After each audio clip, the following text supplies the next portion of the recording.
Les scorpions, j'espère que vous allez bien, que tout va bien pour vous, que vous n'avez pas trop froid. Alors, ici ça caille en Bretagne. Qu'est-ce que je vous avais dit le mois dernier? Je vous avais dit le jeu en vaut la chandelle. Bon, alors on va regarder cette fois-ci ce que vous réservent les cartes. Alors,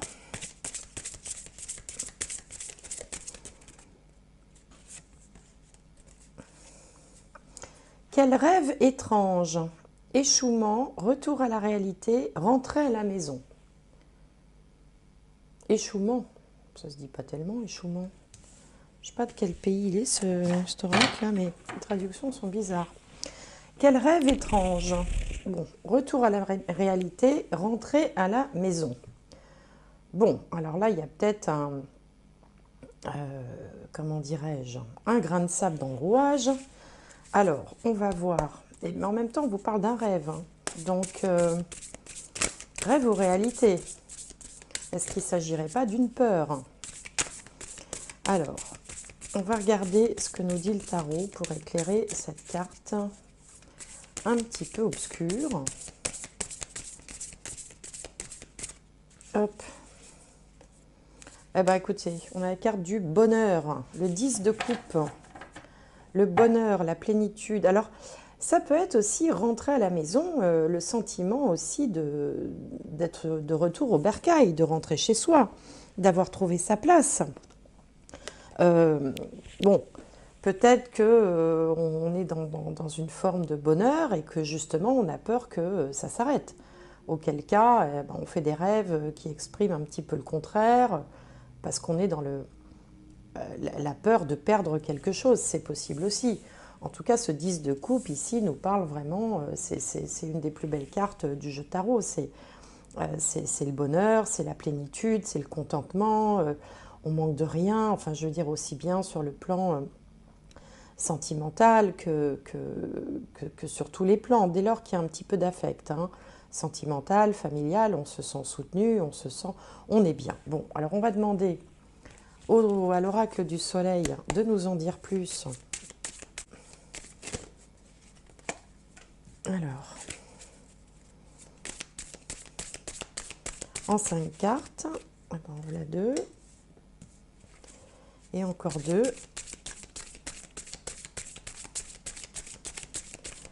Alors, oula, ça fait beaucoup ça.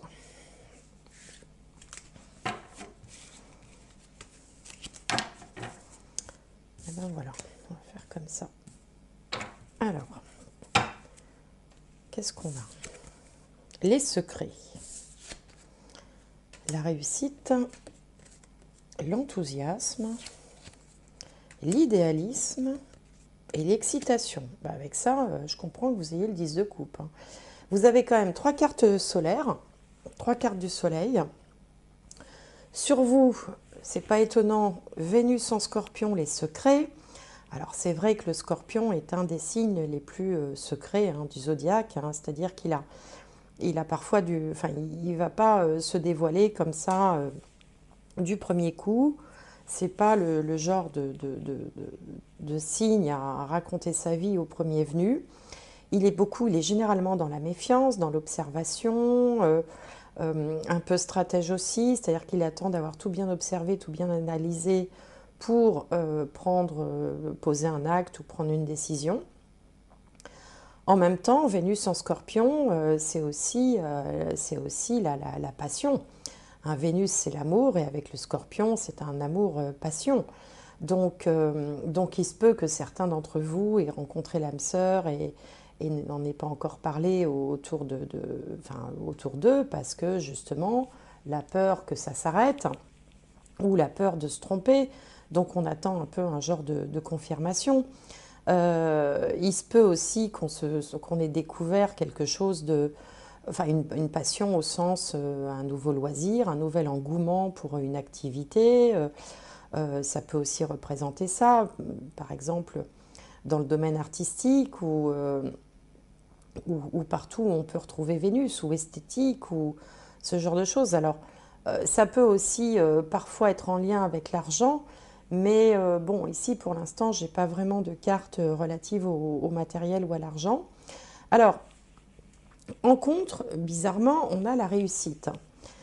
Est-ce que justement, vous n'êtes pas en train de vous dire que vous rêvez et que vous allez devoir vous pincer?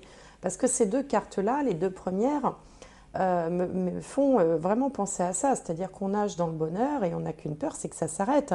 Donc on a peur de l'échec finalement, hein. Ici, on est dans le domaine des choses qui sont positionnées en contre. Alors ça peut être aussi avoir peur d'un échec professionnel, hein, ou d'un échec, bon, il y a des tas de choses qui, enfin, les peurs sont innombrables, hein, on a tous peur de quelque chose, hein, bon. Donc là, il y a un côté peut-être qui euh, vous êtes encore un petit peu vigilant, un petit peu méfiant, un petit peu dans l'attente de voir comment les choses vont tourner. Mais en tout cas, ça génère chez vous quand même l'enthousiasme, hein. Cette carte est très belle, le soleil en Sagittaire. L'enthousiasme, étymologiquement, ça vient de théos, qui signifie Dieu. C'est quand on est un petit peu béni des dieux. C'est quand on est touché par les rayons de Dieu, l'enthousiasme. Et du coup, on est extrêmement positif, on est extrêmement motivé, joyeux. Enfin, il y a toutes les énergies positives qui viennent se poser sur vous. Et on est extrêmement, enfin, ouais, déterminé, c'est même pas le mot, mais voilà, ça peut générer de la passion, ça peut générer de l'enthousiasme. On est enthousiaste, hein, voilà, il y a, autant appeler un chat un chat. Alors, en plus, le résultat, c'est encore une carte du soleil, c'est l'idéalisme. Comme si vous touchiez finalement un rêve du doigt, vous voyez. C'est tellement beau que vous avez du mal à y croire, en fait, hein, et c'est pour ça que vous gardez la chose secrète. Et puis un petit peu plus loin dans le temps, on a encore une carte extrêmement positive qui est Mercure en Gémeaux, qui s'appelle l'excitation, où là alors là on sent qu'il y a du mouvement, du déplacement, de la créativité, il y a peut-être des idées aussi qui fusent, surtout que cette excitation elle est prise entre l'enthousiasme et l'idéalisme. Donc par exemple si vous êtes un artiste, enfin bon, je sais bien que c'est pas le métier le plus répandu, on va dire, mais si vous êtes un artiste, alors là, vous allez avoir à la fois l'inspiration, le savoir-faire, enfin tout va se combiner pour l'excellence du résultat. Et puis surtout, une espèce de force comme ça qui vous pousse et qui vous mène et qui est extrêmement excitante, extrêmement presque tangible, quoi, tellement cette force est importante. Alors, on va recouvrir avec le tarot zen.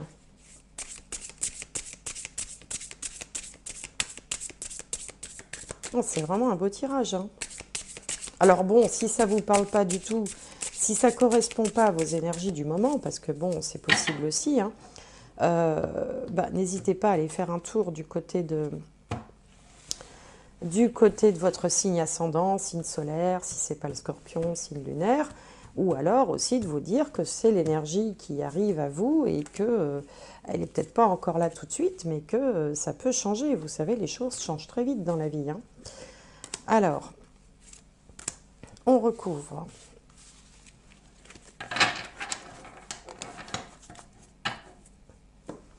Alors, sur les secrets, on a l'aventure. Sur la réussite, on a la répression. Sur l'enthousiasme, on a la totalité. Vous voyez, la totalité. Sur l'idéalisme, on a l'isolement. Et sur l'excitation, on a les possibilités. Donc là, on sent déjà dans ces cartes-là, alors on a deux cartes qui correspondent au bâton dans le jeu de tarot traditionnel, une qui correspond au denier et deux qui correspondent aux épées, qui est le domaine du mental et le domaine des idées. Alors avec cette carte de l'aventure sur les secrets, eh bien, évidemment que ça fait penser au début de quelque chose, hein. C'est ce que je vous dis depuis tout à l'heure. On a bien envie de se lancer. Bon, on garde les choses secrètes, mais pour autant, vous voyez, c'est un petit enfant qui se dirige comme ça, qui sort d'un bois un peu obscur et qui va vers un arc-en-ciel, donc qui va vers des aventures qui sont prometteuses, mais aussi avec l'innocence, la naïveté, la confiance que peut avoir un enfant quand il découvre le monde. Donc vous êtes un peu entre ces deux énergies-là, c'est-à-dire qu'à la fois vous vous sentez comme un enfant qui a envie vraiment de se lancer dans une aventure, quelle qu'elle soit, et puis en même temps il y a toujours un petit côté méfiant qui ne dit pas tout, qui ne va pas forcément tout dévoiler tout de suite du Scorpion. Alors en contre, on a la réussite et la répression, c'est-à-dire que là, au stade où vous en êtes, il est hors de question que qui que ce soit vous empêche de faire comme vous voulez le faire, parce que de toute façon, vous êtes poussé par une force de l'enthousiasme qui est presque irrépressible.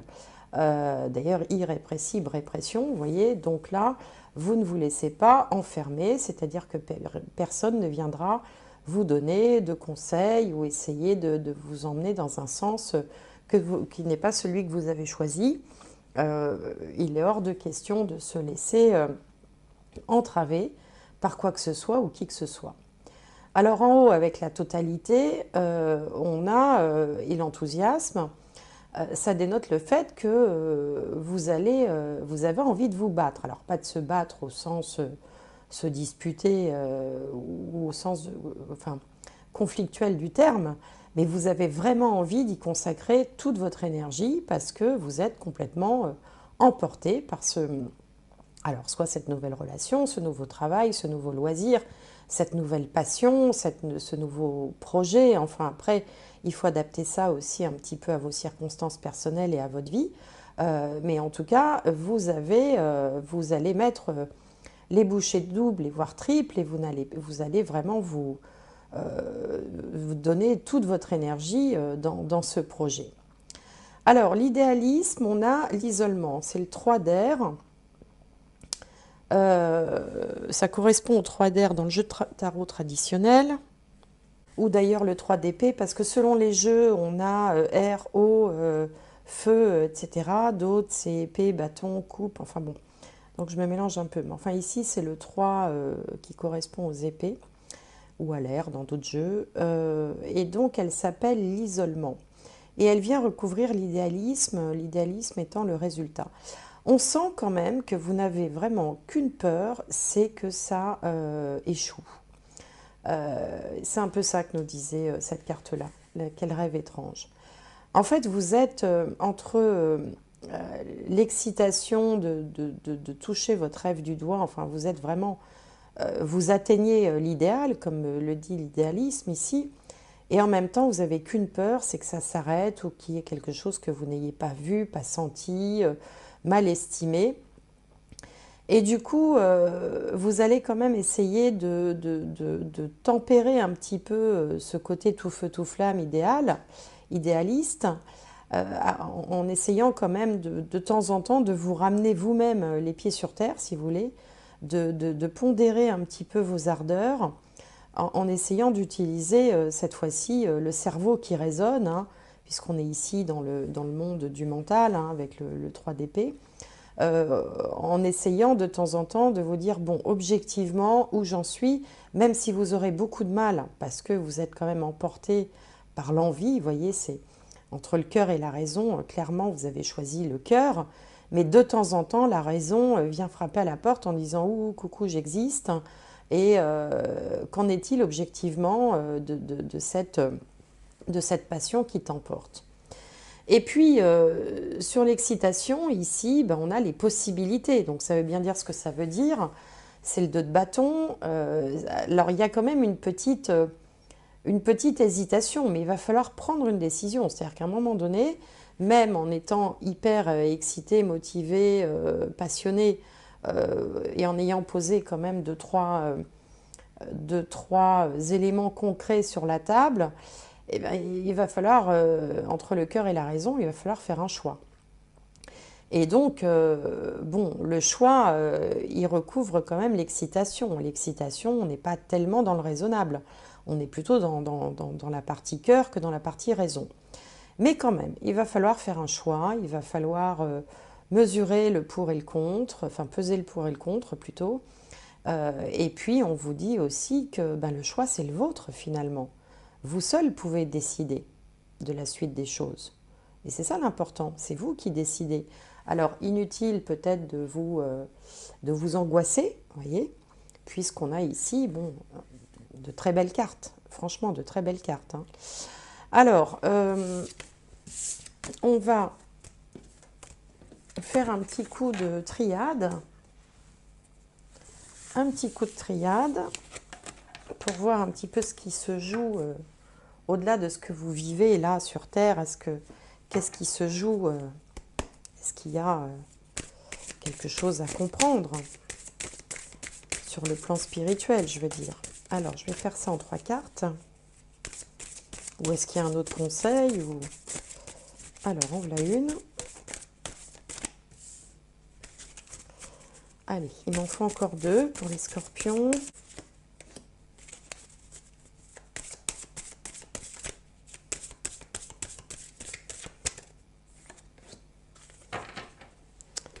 Alors, on a l'homme, la fusion et l'oméga.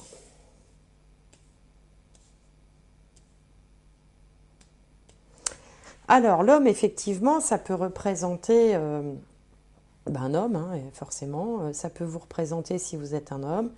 Ça peut représenter l'homme qui est l'objet de votre attention, ou un homme en général. Il y a une question de contrat avec la fusion. Là, on a ces 2 anneaux qui s'entrelacent. Alors, l'oméga, ça annoncerait plutôt la fin de quelque chose.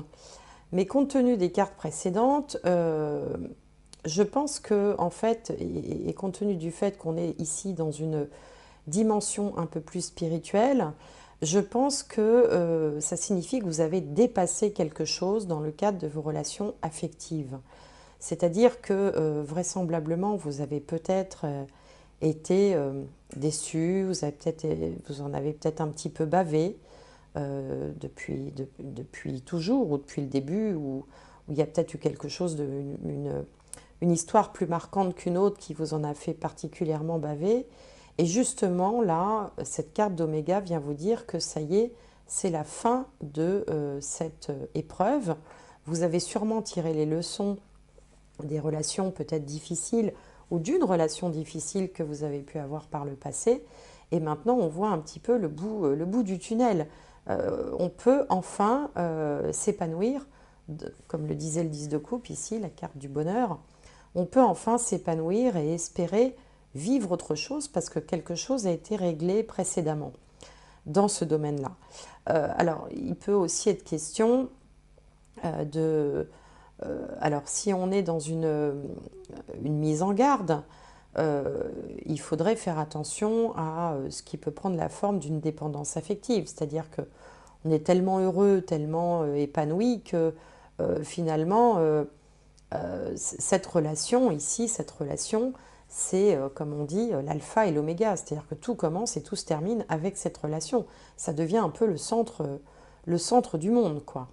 Donc ça peut être une petite mise en garde, mais je préfère l'interprétation que j'ai faite précédemment qui dit que vous avez très certainement franchi une porte dans ce domaine-là, fermé une porte qui peut-être a été douloureuse par le passé et que maintenant vous allez pouvoir voilà, profiter, passer à autre chose et trouver cette plénitude-là qu'on vous promet depuis le début. Alors, on va tirer une dernière carte qui est tombée. Alors, la non-résistance. En acceptant votre responsabilité des choses, la solution émerge. Alors, peut-être aussi que dans cette analyse que vous faites, eh bien, il faut aussi faire preuve d'honnêteté intellectuelle, vous voyez, et le fait de prendre ses responsabilités, de ne pas résister, donc de se laisser, comment dirais-je, emporter en fait par cet élan-là que je décris depuis tout à l'heure, eh bien ça aidera à aller plus vite et à être plus objectif aussi sur une relation. Hein, donc, et puis bon, si on prend la carte dans son sens initial, la non-résistance, et ben on vous dit que c'est inutile de résister, parce que c'est comme ça que ça doit se passer. Bon, écoutez, voilà ce qui me vient, amis Scorpion. J'espère que cette guidance vous aura parlé. N'hésitez pas à me faire une petite remarque, ou simplement un petit pouce en l'air. Ça me fait plaisir, ça me permet de voir que voilà, ça vous a plu, quoi, tout simplement. J'en profite pour vous dire aussi que j'ai une nouvelle petite chaîne qui s'appelle un autre regard sur by Gwenola, où je fais des tirages de cartes. Donc s'il y en a qui sont passionnés comme moi par les cartes, eh bien je vous invite à aller le voir, à vous abonner, à en regarder une ou deux. Vous verrez dans la playlist, il y a des vidéos qui sont très très différentes, qui sont soit sur des sujets d'actualité, sur des personnages célèbres, sur des grands mystères. Là dernièrement, j'ai publié le mystère de Fatima, mais également comment sera la nouvelle civilisation qu'on nous promet. Enfin voilà, bon, vous irez faire un tour si vous voulez bien. Soyez bien portés par toutes ces belles énergies qu'on vient de voir là sur ma table. Et je vous dis à très bientôt.